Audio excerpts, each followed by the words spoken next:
Trust me, for Zimbabwe only to be on the market of goat production, we're looking at procuring at most 3 million breeders of goats and maybe 1.5 million breeders of sheep. Do we have them? We don't. So if proper measures are put in place, then everything falls in place. Sheep farming, it's as good as boer goats farming. Oh, okay. Yeah. So there is no like a huge gap between goats and sheep? No, there's no huge gap. The huge gap that has grown now is that sheep has now more market than goats. We're still all pushing for goats, but sheep, meat master, it is the godfather. So you're saying there's a market for this? This is generational wealth. It's not money. This is generational wealth. The pet market, is it there? Yes, indeed, it is there. People coming here looking for goats to keep them as pets. I have one. 4 years old. So 4 years? Yeah, come to my house. You definitely see. Maybe I'll eat it. I'll tell you. Someone said, how much do you want? I said, it's priceless. How lucrative is the business of sheep? It is something that you can't put in a bracket. It's a milestone on its own. Sheep farming, it's as good as boer goats farming. Oh, okay. It's not a big space here. It's not a big space, but it's got goats here. No, trust me, we're operating at about 1 hectare. And on this 1 hectare, for the housing and our pens here, which we call the launching, like here we're in the launching of the animals, which is where they get to mingle and talk their own stories before they head to the fields. We're using what this is maybe 16 by 3, so we are 50 meters by 16 by 4. Imagine. So it's a small space that can do wonders. 500 animals can easily live here. Why did you choose Meat Master? Meat Master, I chose it because it is the godfather of sheep. It has a high growth rate. It self-medicates, to be precise. It's very hardy. It feeds to the ground. It has more meat ratio to the bone. It turns grass into meat instantly. What are we doing wrong when it comes to taking care of goats and sheep? What we are doing wrong basically is we're not focusing on the major keys of farming. Like I said earlier on, we need to focus most on biosecurity. Yes. From biosecurity, we need to focus on, we need to put our focus on housing. We need to move up from our housing to fencing.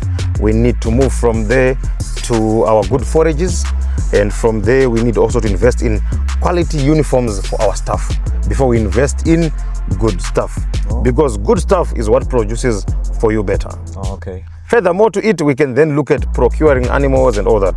And let's try to deal with the person that is directly involved with what you want to buy. That's in terms of now procuring your small stock. It can be goats, animal, cattle. Try and speak directly to the owner or to the people that are in the board of the ownership. Because here in Zimbabwe, we're having a lot of musondoses, midumens in English. They come through, they say, I have this. When they don't have, they find something that looks similar. They say it is the right thing. So at the end of the day, a lot of our people are suffering. That's why you see on much of my interviews, I try and push for the people in the diaspora to say, guys, your money is safe with us and we can do it well for you. How much should I start with, let's say, when I want to start goat farming? No, with small stock, basically, when you say goat farming, you're actually trying to put the shade back on me when I'm trying to run away from it. I said, we don't goat you, now we ship you. We are talking about small stock, basically. So with small stock, you don't need to have a certain number to start with. At the end of the day, if you're in business, it's a game of numbers. If you are doing it for farming for flowers, you need to have a lot of flowers for your place to be looking very well. If you are doing it for meat, you need to fill up a lot of butchers, so you need also numbers. If you are doing it for pets, you need to produce so that your fellow friends can also be gifted pets. So it's just basically a matter of you having the zeal to start. The pet market, is it there? Yes, indeed, it is there. People coming here looking for goats to keep them as pets. I have one. 4 years old. So 4 years? Yeah, come to my house. You definitely see. Maybe I'll eat it. I'll tell you. Someone said, how much do you want? I said, it's priceless. What are the challenges that the goat industry is facing here in Zimbabwe and Africa in general? Well, if we speak of the goat industry, I think we're lacking the government interference. And we're having a lot of musondoses. I think those are the main two. If those two are addressed, they can address the rest. The musondos, is it something? The musondos, that will be the midumens. We can fix. The musondos, if it's fixed, if the government interferes, it means that it is working hand in hand with people that are directly involved with goats. So we have certain standards, certain procedures in place for the goats and the people dealing with all the small stock. So the same works with cattle and such. Then, it is very important to furniture as well your animals. You can see here, this is like the bathroom. This is the bathtub. This is where your animals, brush themselves. So people always ask me, what is this for? They think basically it's for the animals to scratch themselves. But for me, I think it's an alarm when it's on to say, look, here we are, guys. Yes, we are your animals. You have fed us. Everything has been done. But we need to bath. Can you dip us? Or can you use pour on dip? We are scratching a lot. So this is basically, for me, it's an alarm. When you walk past the gate, you come through and have a look from a distance. You see a lot of your animals bunching here. Amazing. Automatically it says something. Or if you see a lot of these on the ground, automatically it says something. If you see this getting old, automatically say something.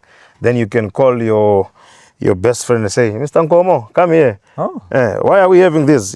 Animals are very inquisitive. We still have these on the ground and we need to pick them before the animals start eating them. So you are saying that if you see your animals moving around this, scratching a lot, it means that it's an alarm for you to actually start vaccinating them. It's true, they need to dip.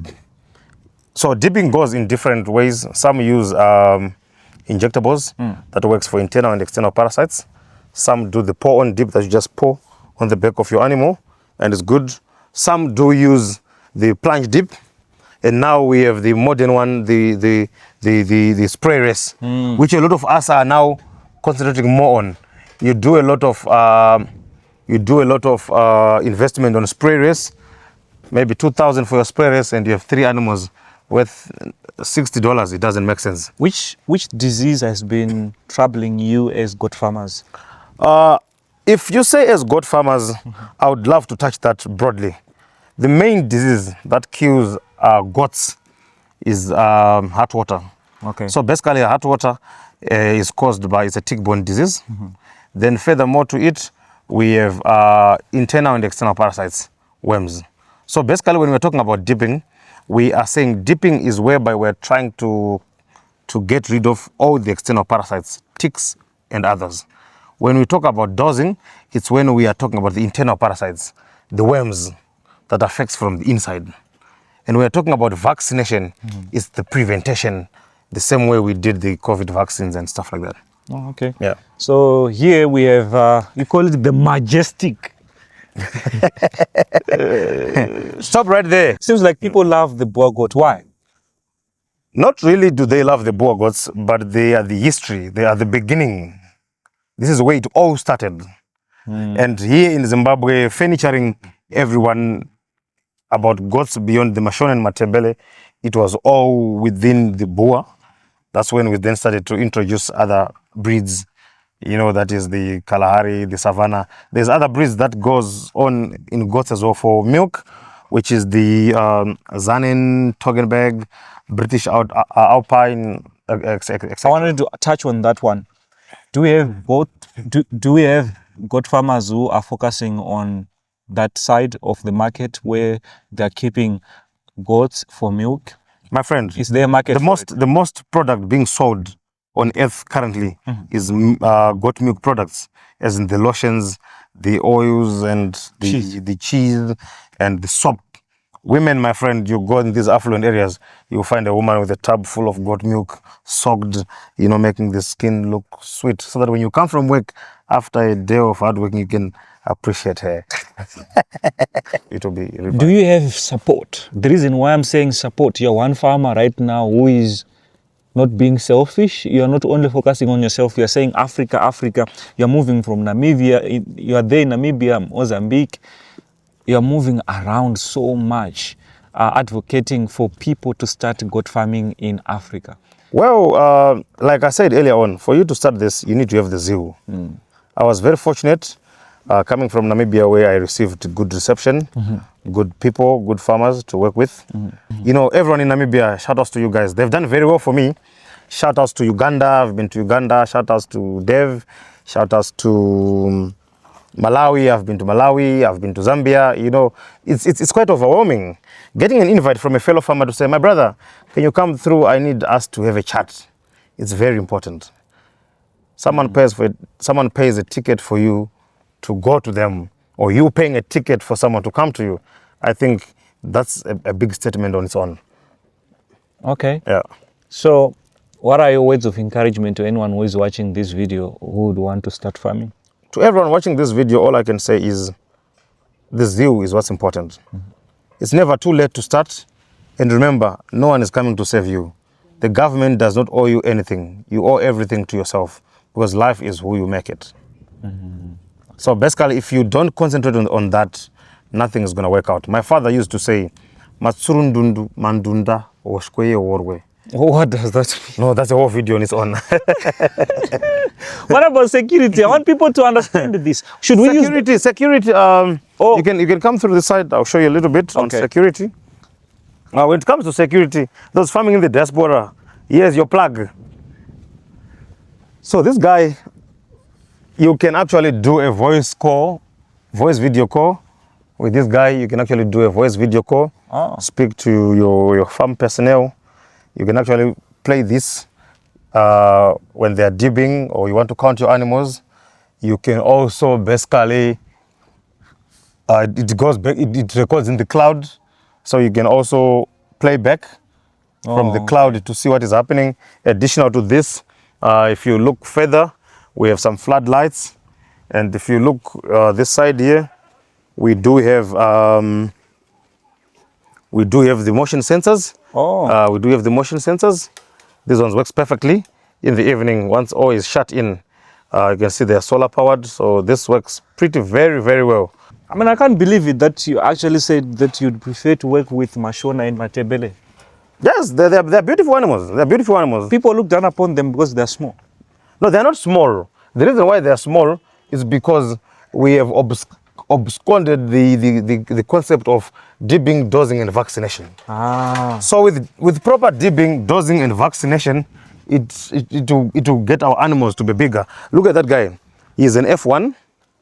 You can see the size. Which breed is that? That's a mixture of a Boer and a Mashona. So they gave birth to that.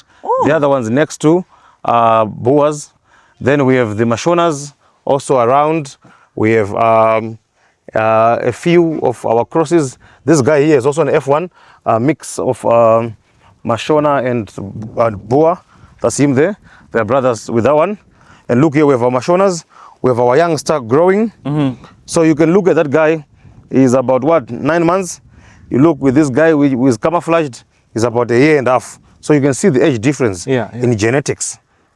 Okay, I want to talk about when other people, they look down upon goat meat or even goats in general because they smell. How do you handle that? Sometimes I'll tell you, I don't need the cologne. If I come here, grab my goats, I smell better than the 10,000 cologne. Like, how are you handling that situation? Because I'm here and I'm not smelling any smell. We're not handling anything. So if proper measures are put in place, then everything falls in place. Proper dibbing, proper vaccination, proper dosing, proper cleaning of the housing. You can see here, it's nice and clean. You see the manure is there. They're busy picking the manure and taking it to the fields.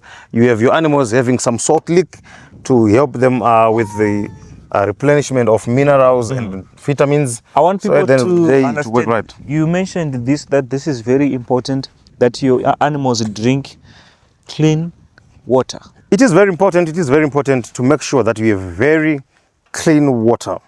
Trust me, from my house, I buy water into the tank that I drink. But the goats here are so privileged that they drink straight from the borehole. Yeah, so it is very important. And when we say try and utilize everything around you, I'm so glad you had to ask about water in this dish.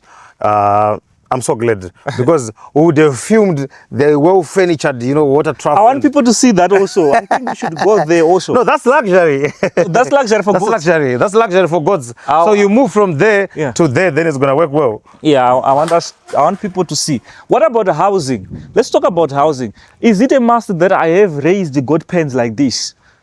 Well, my friend, I'll be very frank with you. When it comes to housing, you need to look at the housing in a certain way that is it worth your area? Because you need to consider the aspects of your weather You need to consider the aspects of your, what do you call it? Theft. Ah, okay. You need to consider as well your safety. You know, like here we can have this raised, we can have the concrete one, we can have the musha ones because our security is good. We have armed guards, we have lighting proper, we have cameras, we have motion sensors, we have dogs, so Okay. we're good. So I wanted to ask you, let's say I'm starting and I don't have enough equipment. If I put just a shed for the goats, is it enough? Well, a shed can do because basically where we come from, where I've taken my idea from, that is in Namibia. Some use even just a big tree shed and thorns as a housing because they don't have, you know, animal theft cases that are quite a lot. Okay. So at the end of the day, it's all about your area. You don't need to invest a lot of money because in housing, saying because I saw much gods spoke about the raised, so I need mine to be raised. No, you can use the brick one, you can use the matanda ones, you can use the raised ones made from the general pause, you know, the same way we used to do in the village. Oh, okay. Yeah, so just let me show you again. Here we have the other breed, the Savannah. So this is Savannah. This is Savannah. It's all white. Savannah is all white. Hey, be nice. Hello. Hello, Why? mommy. Why is it that people love this breed so much? Well, Savannah does the same as Boer. Savannah does the same as the Kalahari. Savannah does the same as the black gold that is now the new breed on the market, that is the black Boer.